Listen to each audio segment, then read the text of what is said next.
Adewale held the crying baby close to his chest and ran into the thick darkness. His breath came fast, his feet stumbled over roots and stones, but he did not stop. Behind him, the river roared like a wounded beast. Lightning flashed across the sky, turning night into silver for a heartbeat, and in that moment, he saw her. The mermaid rose from the waters, her eyes glowing gold, her hair dripping with river light. "Bring back my child," her voice thundered across the forest. The trees trembled. The hunter kept running. The village of Ipetu was small and quiet, resting at the edge of a thick forest where the sacred ocean river flowed. The people lived simple lives: farmers, fishers, hunters, each waking with the sun and sleeping beneath the watchful stars. The river gave them everything: water to drink, fish to eat, stories to tell. Among them lived Adewale, a young hunter with strong shoulders, quick eyes, and dreams bigger than his bow. He rose before dawn each day and returned at dusk, his quiver heavy with hopes but light with kills. Lately, fortune had turned her face from him. His traps came up empty. The animals had grown wise, or perhaps the gods had grown tired of him. His wife, Adetown, did what she could, weaving mats, selling herbs, but their calabash often sat empty. At night, Adewale lay awake, staring at the roof, listening to the mocking laughter of frogs from the distant river. "I am cursed," he muttered one evening. "Other men return with meat. I return with excuses." Adetown placed a hand on his arm. "The river gives in its time," she said softly. "You must not fight what the gods delay." But Adewale's pride was louder than patience. "The gods do not feed my children," he snapped. Then, quieter, "Tomorrow, I will go farther. Even if I must walk into the heart of the forest." The next night, under a swollen moon, he did just that. The forest was silent, no birds, no rustling, only the sound of his own breathing. He walked for hours until his legs ached. His arrows missed their marks. His traps remained still.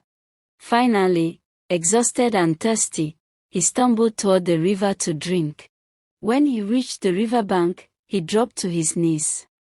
Ocean River, calm, wide, and silver under the moonlight, seemed to whisper as it flowed. The air was cool there, sweet with the scent of wet leaves and lilies. Adewale cupped his hands, scooped the water, and drank greedily. It was cold, alive, the only kindness the day had shown him. Then he heard it, a sound so soft he thought it was the wind at first. But no, it was a voice. A woman's voice, singing.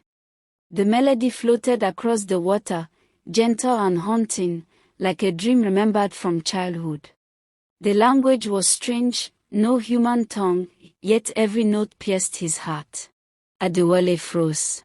Slowly, he parted the tall reeds and peered through. And there, in the heart of the moonlight, he saw her. A woman of the river. Her skin glowed like polished shells, her hair flowed behind her like black silk merging with the current. In her arms, she cradled a tiny baby, a child wrapped in soft golden light, cooing as the woman sang. The scene was so beautiful that Adewale forgot to breathe. "Mami Wata," he whispered. The word rolled off his tongue like a prayer and a curse together. Every hunter in Ipetu knew the tales. The elders said, "Do not look too long at what belongs to the deep." They said the river spirit sometimes appeared in human form, to bless or to destroy. But hunger twists a man's mind. And Adewale's heart had been empty for too long. As he watched the baby's glow dance on the water, a wild thought took root in him. "If I take that child, the world will pay me in riches. Traders from Oyo will fight for such a wonder. I will never beg again." His breath quickened. He reached for his bow. The forest seemed to shiver. Crickets stopped their song. Even the wind paused, listening. Adewale knocked an arrow and aimed, his hands trembling. For a moment, his mother's voice flashed in his head, "Adewale, greed blinds the hunter more than darkness." He almost lowered the bow. Almost. But the thought of his empty heart, his wife's weary face, and the mocking laughter of other hunters hardened his heart. The Mami Wata turned suddenly, as if she sensed something. Her eyes, dark as midnight water, met his. Adewale froze. Those eyes were not human. They saw everything, his hunger, his fear, his soul. Then, the arrow flew.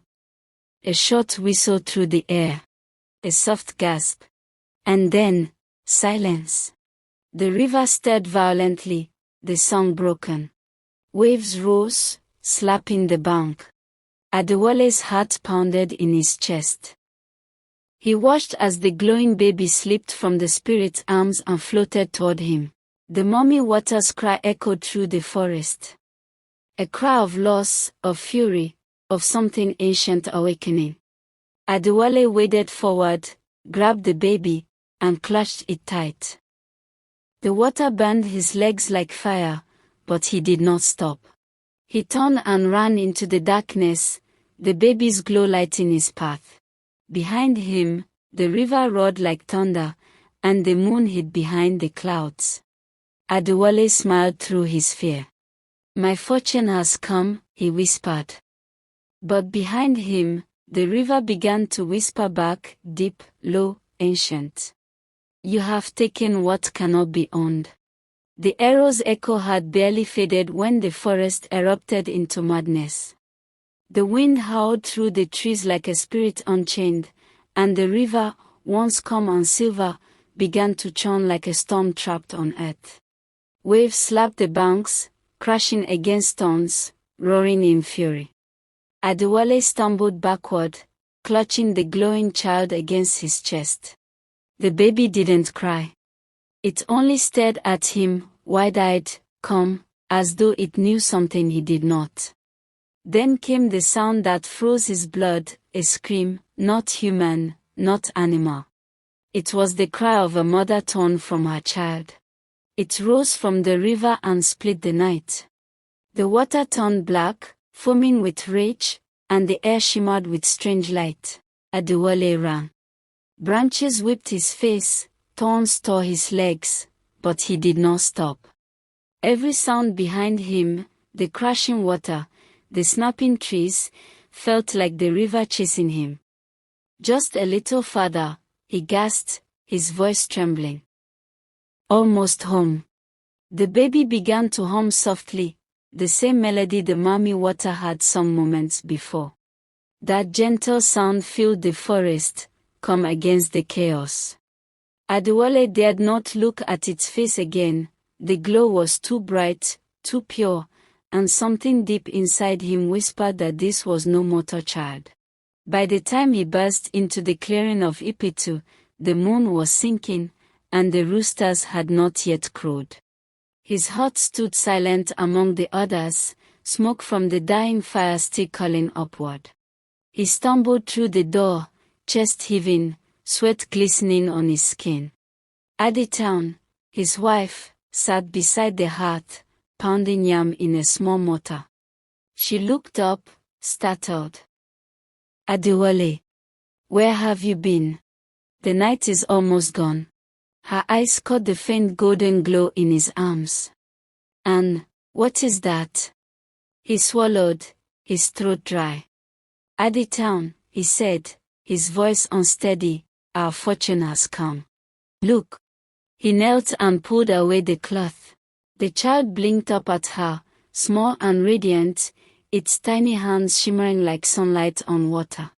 The firelight flickered across its face, making the whole room pulse with cold. Adetown gasped and stepped back. "By the gods! Adewale, whose child is this?" Adewale forced a smile, though fear lingered in his eyes. "It is a gift from the river," he said. "I found it by Ocean herself. She must have meant it for me." Adewale stared at him as though seeing a stranger. A gift from the river? The elders warned us. No man must touch what belongs to the spirits. She covered her mouth, her voice shaking. Adewale, what have you done?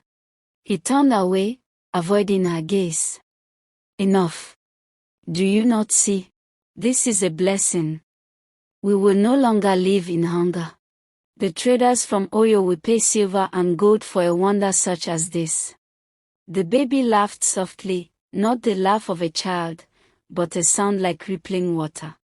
The flame in the heart flickered blue for a heartbeat. Adewale's eyes widened. That child, she whispered, is not of this world. Outside, a wind rose suddenly. It swept through the village, rattling rooftops and shaking doors. The ground trembled faintly, once, twice, and from far away came the deep, sorrowful groan of the river. Adewale froze. The sound carried through the trees, rolling across the night like a warning. The baby grew quiet, its light dimming to a soft glow. Adewale clutched her wrapper tight. Adewale, listen. He did. And in the distance, under the rising whisper of the wind, he heard it, a faint, echoing voice, calling his name, the voice of the Mami Wata. But now it was heavy with grief. He shivered, his heartbeat echoing in his ears. The night had gone still again. But the silence no longer felt like peace. It felt like waiting. The rooster crowed once, then twice, and fell silent. A strange stillness clung to Ipetu that morning, heavy like smoke that refused to rise. The women stirred early as usual, balancing their clay pots on their heads, humming faint songs as they made their way toward the river. But before they even reached the first bend in the path, someone screamed. The sound tore through the dawn like a blade. The river! The river is gone. Soon the whole village was running. Feet pounded against the dry earth, voices clashed in panic. Adewale joined the crowd, his stomach twisting. When they reached the riverbank, silence swallowed everyone. The mighty Yon, the river that fed their fields and filled their souls, had vanished. Where cool, glimmering water once flowed, there was now only cracked sand and dying fish gasping in the open air. The air stank of mud and sorrow. The riverbed stretched on like an open wound, lifeless and cruel beneath the rising sun. Mothers fell to their knees, wailing. Children clung to their skirts, eyes wide in fear. Old women whispered that the end of days had come. Hunters stared helplessly at the empty riverbed, their spears useless now. Even the trees seemed to bend inward, mourning the loss of their reflection. Adewale stood among them, his heart thudding painfully. He could still feel the faint warmth of the baby's glow on his skin, even though it slept in his hut, hidden under a mat of woven grass. He wanted to run home, to bury it deeper, or perhaps to hold it closer. His mind was torn. The elders gathered quickly under the great Iroko tree at the center of the village. Babalawo Ifasola, the old priest, arrived slowly, leaning on his staff carved with ancient markings. His white robe fluttered as the wind whispered through the silent crowd. He said nothing at first. He only knelt and touched the dust where the river had once kissed the land. Then he began to chant, his voice low and deep, rolling like distant thunder. The villagers listened, trembling. When the chant ended, he raised his head, and his eyes were grave. The spirit of On has been offended, he said. Her child has been taken from her, and her anger has dried the heart of the world. Until that child is returned, there will be no rain, no river, no life. A murmur spread through the crowd. Faces turned pale. Mothers pressed their hands to their chest. Someone whispered, "Who could do such a thing?" Ifasola lifted his staff and struck the earth once. Whoever has done this must confess. If not, the curse will swallow us all. Adewale's mouth went dry. The ground beneath him seemed to sway. He could feel Adetown's eyes on him from across the crowd. She knew. When they returned home, the silence between them was heavy as a storm cloud. The baby slept peacefully in its basket, golden light spilling from its tiny fingers. Adetown knelt beside it, tears filling her eyes. Adewale, she said softly, you heard what the priest said. You must return this child before the spirits destroy us. He sat by the doorway, staring at the distant hills. And what then? He muttered. Go back to hunger. To shame. This child is our chance. Adetown shook her head. No fortune built on a curse will stand. You cannot trade peace for gold, my husband. You cannot buy blessings by stealing from the gods. Adewale said nothing. The only sound in the hut was the faint breathing of the river child.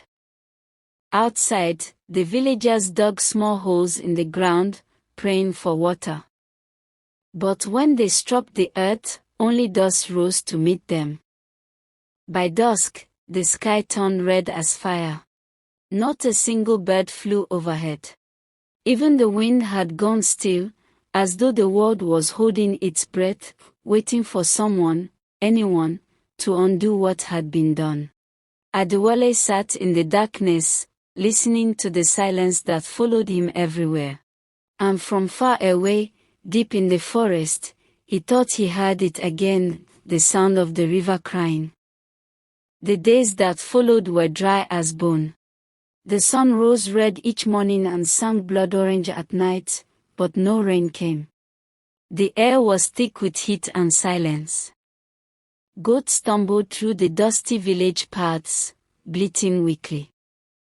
Children no longer played near the forest, even their laughter had withered.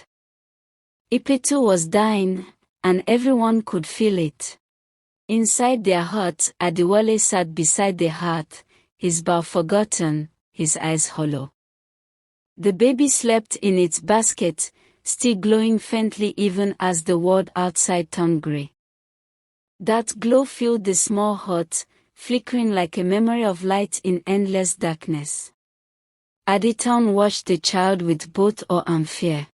Every night it hummed softly, a tune that sounded like the river itself breathing in sleep. On the fourth night, Adetown could not rest. She rose quietly and sat near the basket.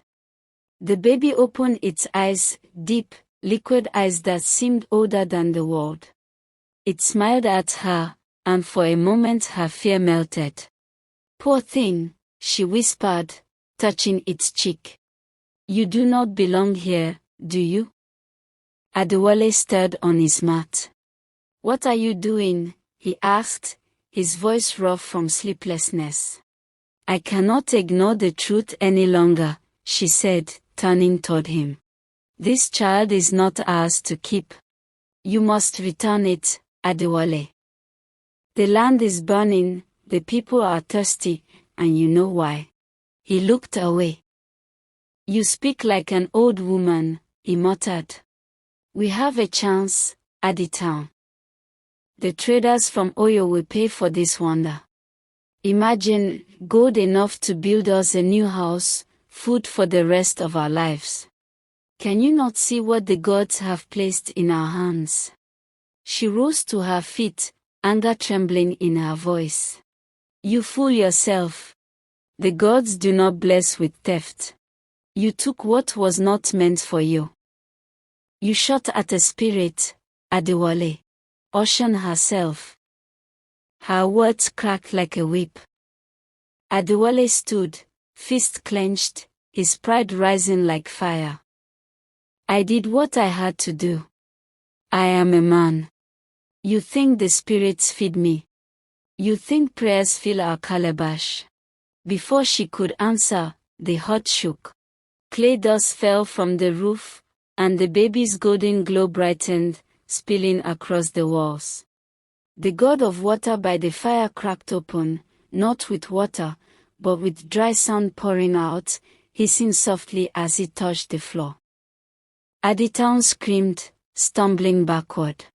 The baby sat up, watching them both silently. Its eyes shimmered with the reflection of waves that no longer existed. Adewale's heart pounded. The wind outside began to wail, pushing through the cracks in the hut, circling them like an unseen presence. From far off, thunder roared, though there were no clouds in the sky. The air grew cold. Adewale fell to her knees, clutching her chest. "She is calling for her child," she whispered. "Can you not hear it, Adewale? The river, it weeps for what you stole." He stood frozen, his body trembling, his breath short. Then, faintly, beneath the howling wind, he heard it too, a woman's voice, distant yet clear, echoing through the dry air. "Adewale." It was the same voice that had sung by the river that night. Soft, sad, endless. His bow fell from his hands. He sank to the floor, burying his face in his palms. "Spirits, forgive me," he murmured, shaking. "What have I done?" The wind stopped suddenly. The baby lay back down, eyes closing, light dimming to a gentle pulse. The hut was still again, except for Adewale's quiet sobs. Adewale stared at his calloused hands, the same hands that had drawn the bow, that had stolen from the deep. They now felt strange, like they no longer belonged to him. That night, sleep refused him. Every time he closed his eyes, he saw the river woman rising from the dark water, her face pale with sorrow, her voice whispering through his dreams. "Return, my child, Adewale. Return what you took." And when the rooster crowed at dawn, he was still awake, sitting beside the silent basket, waiting for the courage to do what must be done. By the fifth sunrise, the village of Ipetu had changed. Dust covered the roofs like ash.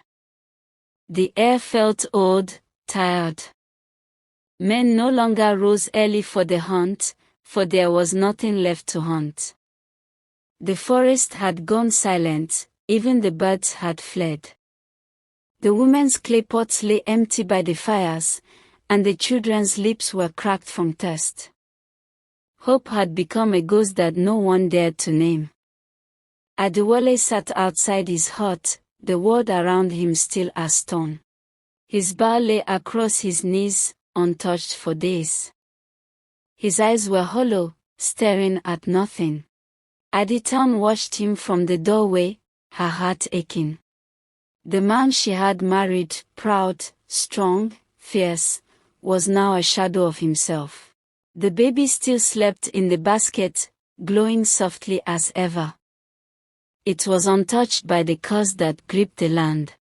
The same sweet light that had once tempted Adewale now seemed to mock him. He could feel its warmth on his skin, but instead of comfort, it burned with guilt. That evening, when the sun dropped low, he rose to his feet and walked into the forest. He needed silence, a place where even shame could not follow. The path was dry, cracked beneath his sandals. The scent of death hung faintly in the air, dead leaves, dying earth, and the memory of water. He reached the base of an old iroko tree and sank to the ground. For a long while, he said nothing. He only listened to the emptiness. Then he whispered, "Ocean, mother of the river. I did not mean to steal from you. I only wanted to feed my home. Why punish the whole land for one man's hunger?" His voice broke. Tears came, slow, painful, uninvited. He had not cried since he was a child. The wind stirred softly, rustling the dry grass around him. And then he heard it, faint at first, then clearer, the sound of water. trickling, flowing. But there was no river here. He looked around, trembling. The sound grew stronger. It was not coming from the earth, it was coming from behind him. Adewale turned. Standing among the reeds was the golden child. Its light shimmered brighter than before, painting the dry ground in liquid gold.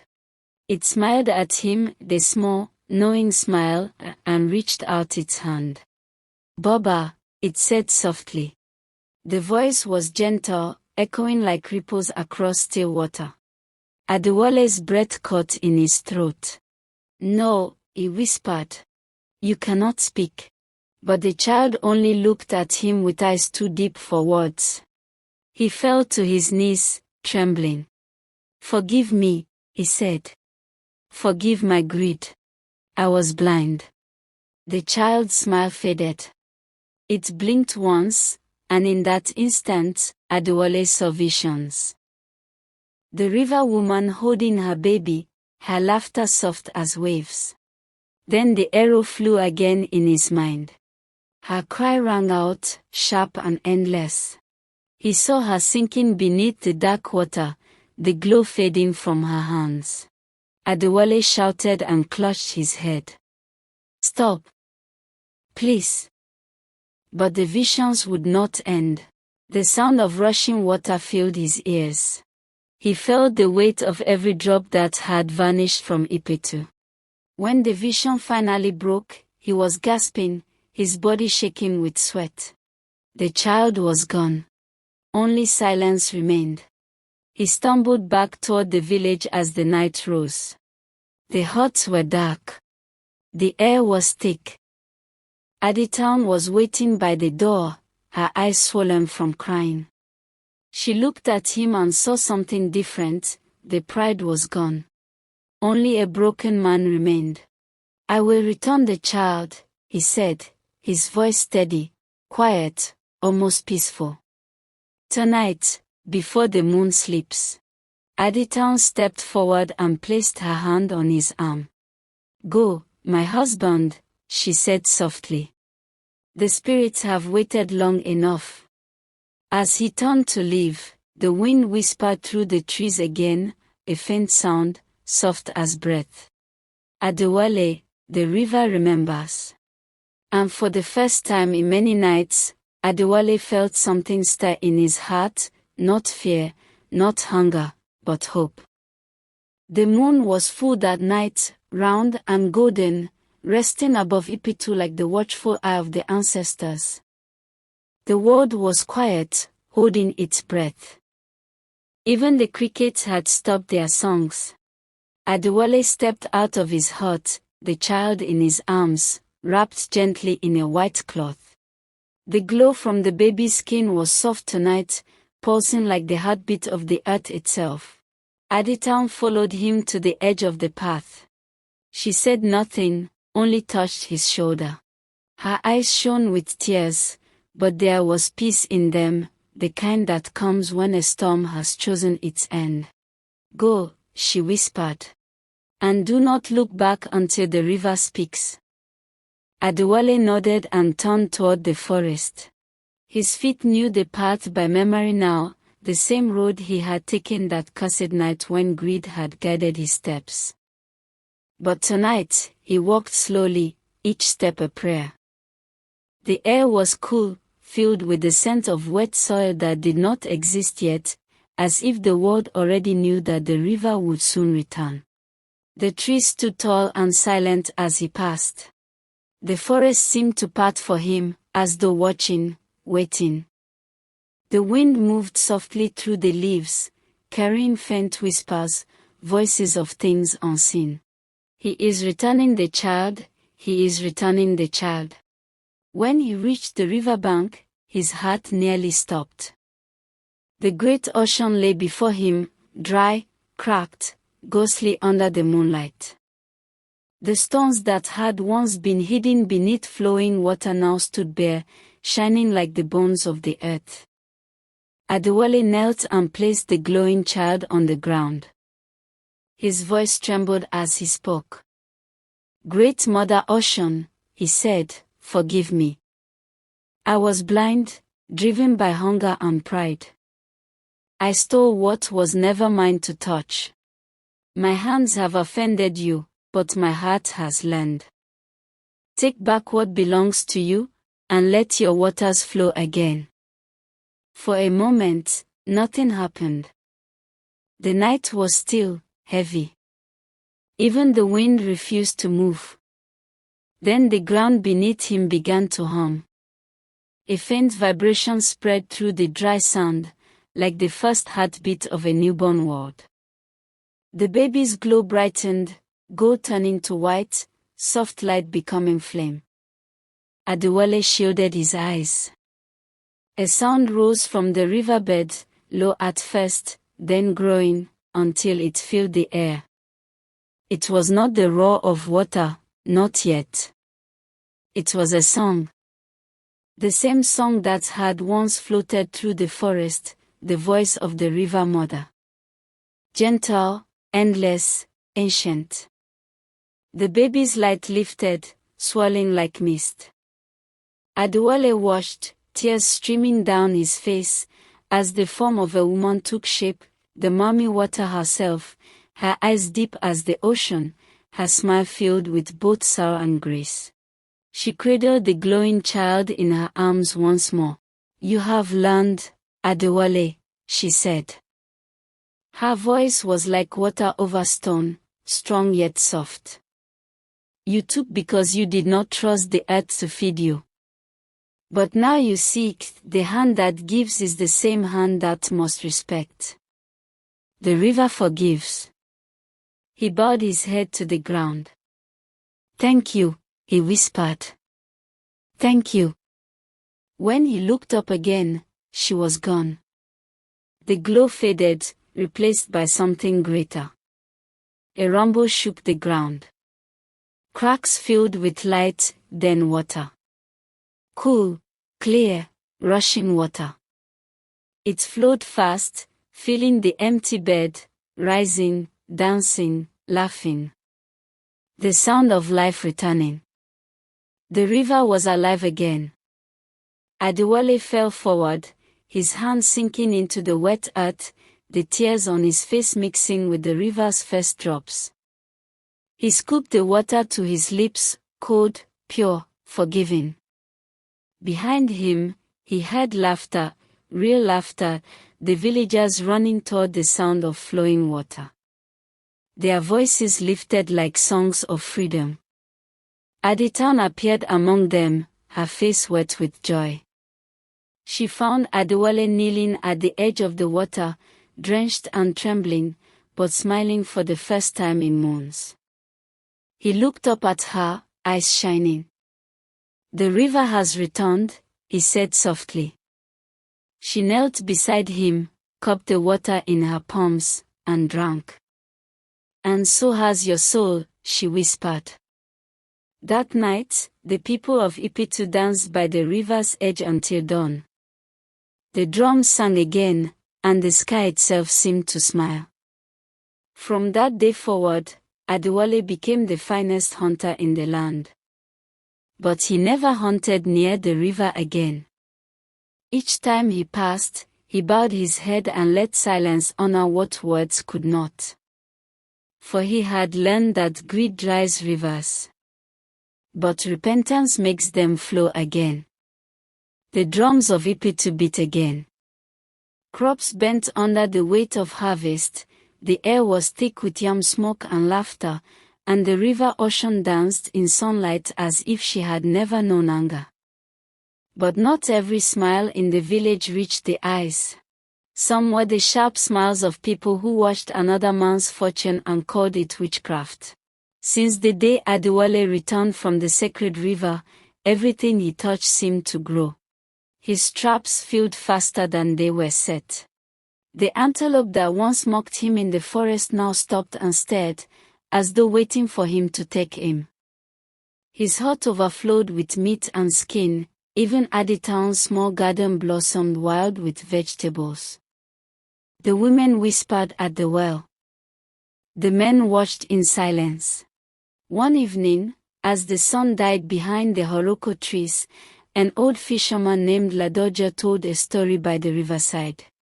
He spoke softly, but the wind carried his words. I saw him that night, Ladoja said, his voice brittle like dried maize husk. When the river raged, he was running, holding something that glowed like fire underwater. A younger man spat into the sand. Are you sure, Baba Ladoja? Maybe it was lightning. Ladoja shook his head. Lightning doesn't cry like a child. The crowd went quiet. From that night, the whisper spread like bushfire. A hunter in the western bush claimed he too saw Adewale near the sacred bank before dawn. A child swore he saw him carrying a strange bundle that shimmered. Soon, stories multiplied until they no longer needed truth to breathe. Some said Adewale had stolen power from the river itself. Others said he carried a piece of the spirit's heart in his hunting bag. Adewale noticed the shift before Aditown did. When he walked through the market, the laughter paused and footsteps drew away. Mothers pulled children aside.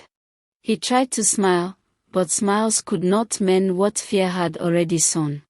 That night, he sat outside his hut, the moonlight silver on his face, listening to the sound of the river far away. Aditown joined him quietly. They are talking again, she whispered. I know. You cannot hide from men's tongues. I do not fear them, he said, though his eyes said otherwise. For a while they sat in silence. The wind from the river carried the scent of water lilies. Somewhere an owl hooted. Then Aditown turned to him, her eyes dark and knowing. You gave the child back, she said softly. You did what was right. Let them talk. The river knows the truth. Adewale nodded, but guilt stirred in his chest like an old wound reopening. Days turned into weeks, and still his hunts prospered. Too much, perhaps. When he brought home a massive bushbuck one morning, the villagers gathered to watch. No one clapped. Even Ifashala, the Babalawo, stood at the edge of the crowd, his face unreadable. Blessed man, someone muttered under their breath. Or cursed, another replied. That night, as thunder rolled over the hills, Adewale dreamed. He saw the river again, golden, deep, endless, and a voice whispering from beneath the waves, the river gives, but men take. When he woke, his heart was heavy with unease. The next morning, while skinning the bushbuck, he heard footsteps behind him. He turned to see Ifashala standing there, his cowrie beads clinking softly. Good fortune, hunter, the priest said. Adewale bowed slightly. Good morning, Baba. Ifashala's eyes swept over the pile of meat and horns. You have done well since the river returned. I am grateful for her mercy. The priest studied him a long moment. Mercy can be mistaken for death, he said quietly. Be careful, Adewale. The river is not the only one watching. When the priest left, the air seemed colder. From that day, Adewale's heart no longer rested easy. Behind every smile, he saw suspicion. Behind every silence, accusation. The blessings that once brought him joy now felt like chains tightening around his neck. And far across the water, the river shimmered as though listening. The rains came early that year. They drummed on the roofs of Ipetu, heavy and constant, as though the heavens wanted to wash away something the people refused to forget. But rain cannot cleanse suspicion. It only makes the mud deeper. By now, everyone in the village had heard a version of Adewale's story. Some called him the savior who restored Oshun's laughter. Others said he had stolen from her womb and forced her to forgive him. The truth was tangled like fishing nets, and no one wanted to untie it. They only pulled harder. In the market square, traders whispered between baskets of yam and dried pepper. "I saw him with my own eyes," one woman said. When the river first returned, a glow followed him home. Even the ground steamed where he walked. Another woman clucked her tongue. "Ah, Ashabi. You speak of spirits carelessly." "Careless?" Ashabi snapped. "Is it not careless to sleep beside a man who dances with Oshun?" Their laughter was uneasy. Gossip in Ipetu had teeth now, sharp, hidden, and hungry. At night, Adewale sat alone by the hearth, the flames reflecting in his eyes. Aditown no longer sang while cooking. Even her silence had grown cautious, as though afraid to wake a spirit's memory. Outside, he heard footsteps sometimes, soft ones, pausing near the window, then fading away.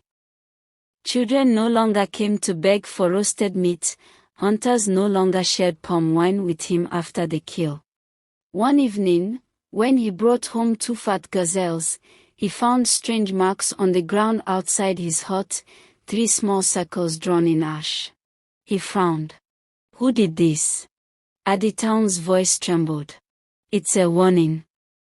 Someone came while you were in the bush." Adewale bent down and blew softly over the marks. The ash scattered, but the unease stayed. "If they seek me," he murmured, "let them come in daylight." The next morning, as the mist clung to the forest edge, 3 elders arrived. Ifoshala walked before them, his white robe damp with dew, the cowries on his wrist rattling like small bones.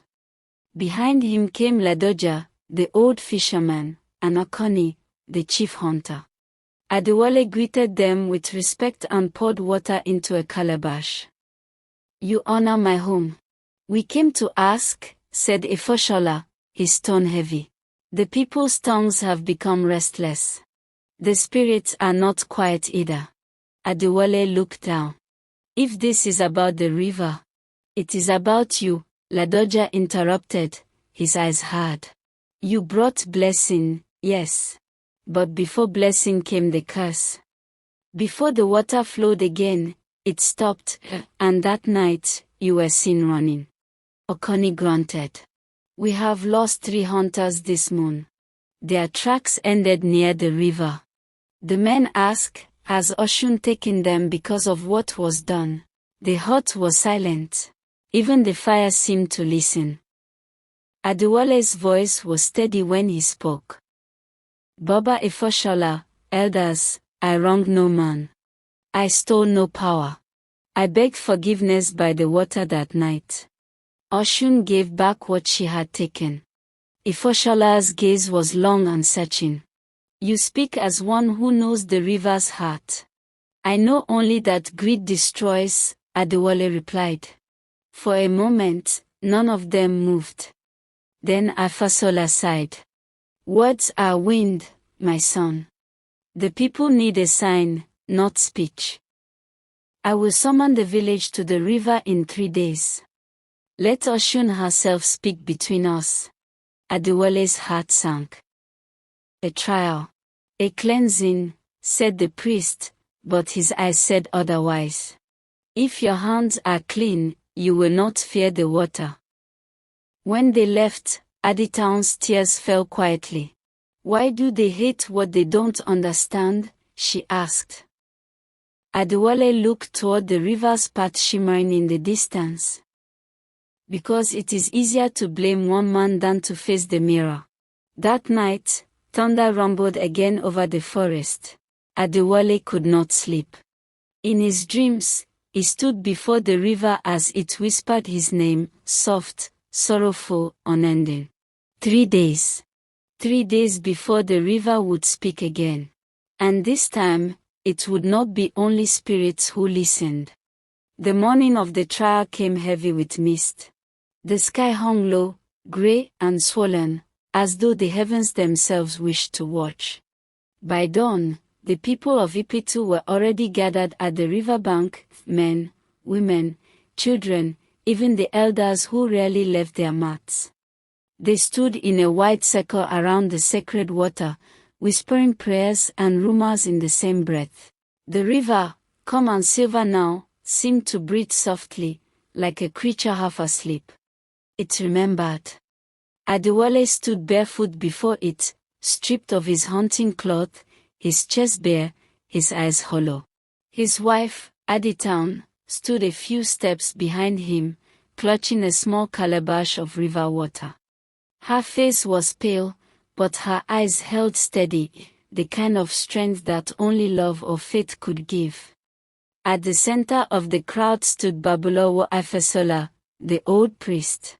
His staff gleamed with fresh palm oil, cowries hung from his neck like frozen tears. When he raised his hand, silence fell. Even the birds seemed to stop mid-flight. People of Ipetu, his voice boomed, old but unbroken, we stand before the spirit of Oshun, she who gives life, she who takes it. Once, her waters fled from us. Now, they flow again. But peace cannot stand on secrets. The river does not forget, it only waits. He turned to Adewale. Adewale, son of Oloneyi, you are caught before the eyes of gods and men. Tell us truly, what happened on the night the river vanished? The crowd leaned forward as if pulled by one heartbeat. Adewale lifted his gaze to the river. The mist curled around him like fingers of smoke. I will not lie before the spirits, he said. His voice trembled, but it did not falter. That night, I went to the forest. I saw her, a woman of the river, a spirit holding her child. I was hungry. Foolish. I shot my arrow. Gasps rippled through the crowd like the rush of a sudden wind. I took what was not mine, he continued. The river dried because of me. I begged for forgiveness and returned the child. Oshun heard, and she showed mercy. Afosola's face remained unreadable, but murmurs broke out among the people. Some stepped back, clutching their charms. Others shook their heads in disbelief. He stole from the goddess, someone whispered. He brought us death, cried another. But he restored us, another voice shouted back. Soon the whispers became thunder, voices clashing, fear wrestling with gratitude. Afosola struck his staff against the ground. The noise died instantly. The spirits will speak, he declared. If Adewale's words are true, the river will bless him. If he lies, the river will take him. He motioned for Adewale to step forward. Adetown's voice broke through the silence. No, Baba, he has repented. Must he still? The priest raised his hand. Silence, daughter. The gods do not need defense. Adewale turned to her, his face calm now. It's all right, he said quietly. If the river will have me, let her decide. He walked to the water's edge. The crowd held its breath. The river looked peaceful, too peaceful, the mirror of silver stretching endlessly. Adewale knelt, cupped his hands, and whispered, Mother Oshun, I have no excuses left, only truth. Then he stepped into the water. At first, nothing happened. Ripples spread around his feet. The people craned their necks, waiting. Adewale waded deeper, knee-deep, waist-deep. The cold wrapped him like memory. He closed his eyes. The wind began to rise. The trees bowed. The river stirred. And then, the water glowed. Not with sunlight, but with a golden light that shimmered beneath the surface. Gasps filled the air as the glow swirled around Adewale's body, lifting the mist into a dance. His head fell back, his lips moved in silent prayer. The glow rose higher, circling him like a living thing. Children clung to their mothers. Men fell to their knees. Even Afasola lowered his gaze. From within the water came a sound, faint, melodic, the same song that had once haunted the forest. The song of the river mother. Her voice was not angry now, it was soft, sorrowful, forgiving.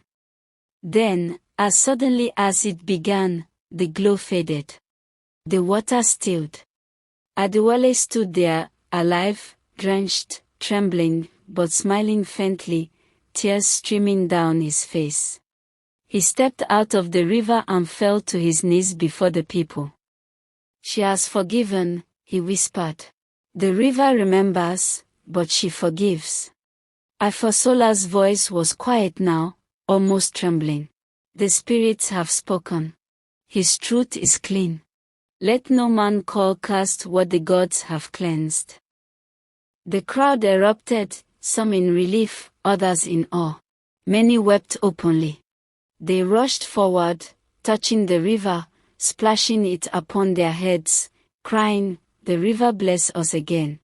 But among the rejoicing, one pair of eyes remained still, Akani, the chief hunter. His jaw tightened as he watched Adewale rise, glowing with peace. Envy flickered like a shadow across his face. The gods had forgiven Adewale. But men remember differently. Adewale was no longer the man of whispers. The people now came to him for blessings, for luck in their hunts and strength in their prayers. Some called him the man who walked with the river. Others said Oshun had marked him with her mercy. But for Adewale, none of those names mattered. What mattered was peace, the quiet peace that lived in his heart each time he knelt by the water and whispered, "Thank you." Yet, not all hearts were healed. Among the hunters, Hokani, proud and restless, still watched from the shadows. His envy had grown like a weed, twisting around his thoughts. He could not understand why the gods had chosen to forgive a man who had once angered them. "If the spirits bless thieves," he muttered one night, "then what is the worth of obedience?" His words were soft, but jealousy has a way of finding ears. One evening, as the sun bled into the horizon, Hokani followed Adewale into the forest. The air was cool, heavy with the hum of crickets. Adewale walked with his bow slung across his back, a small bundle of offerings in his hand, kola nuts, honey, and white cloth for the river. He did not know he was being washed. When he reached the riverbank, he knelt, spread the offerings, and bowed his head. "Mother Oshun," he whispered, "forgive those who still do not understand. Let peace stay in this land." Hokani stepped from the trees, his voice sharp. "Peace? You call this peace? You cursed us once, and now you kneel as if the spirits serve you." Adewale turned slowly. The light of the setting sun caught his face, calm, sad, unafraid. "Hokani," he said softly, "I cursed no one but myself. The river punished all for my sin, yes, but she forgave because I returned what I stole." "Forgave you," Hokani spat. "Or made you her servant? You speak to spirits like equals, and the people bow to you as if you are one. What makes you better than the rest of us?" The lesson, Adewale said quietly, was not about being better. It was about being humbled. The river stirred gently behind him, as though listening. Hokani raised his spear. "Then let us see how humble you are in death."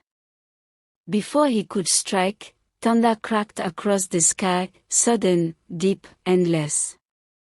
The river surged, rising like it had that cursed night. Water splashed across the banks, glowing faintly under the moon's light. Hokani stumbled back, eyes wide.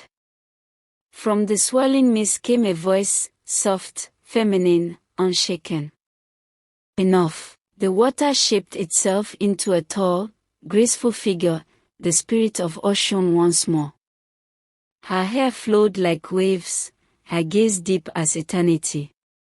She looked at Hokini, and her words roared like distant drums.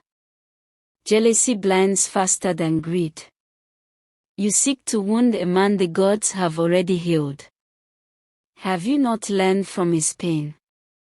Hokini fell to his knees, trembling. The spear dropped from his hand. Mercy, he whispered. Forgive me. Ocean's gaze softened. The river forgives those who see their reflection and turn away from pride. The waters receded, the glow faded, and silence returned. Adewale stood for a long time, looking at the ripples.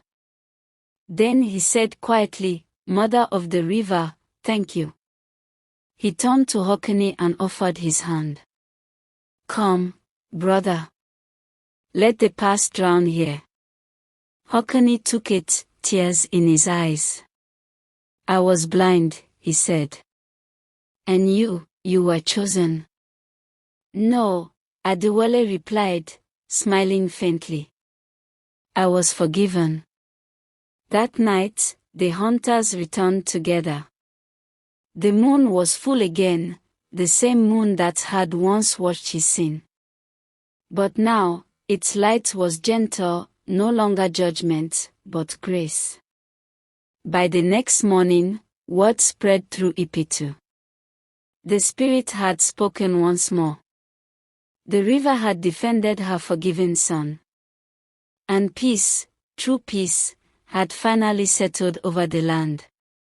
From that day, the people taught their children the story of Adewale, the hunter who stole from the gods and learned that forgiveness is the richest gift a man can earn. And whenever the river sang at night, they would whisper, "The river remembers, but she forgives." If you've listened till the end, remember this, my friend. No matter how far a man strays, the road of humility will always lead him home. Adewale's story teaches us that greed may bring riches, but only truth and repentance can bring peace. Life does not forget what we do. Our choices walk beside us, quietly, until we face them. But when a man kneels in honesty, when he sets right what pride has broken, peace returns like morning light after a long night. So when your heart feels heavy, don't curse your misfortune. Look within and make things right. That is where true blessing begins. Thank you for watching. If this story touched your spirit, like, share, and subscribe, so we can keep the fire of our stories burning. One heartbeat, one voice, one story at a time.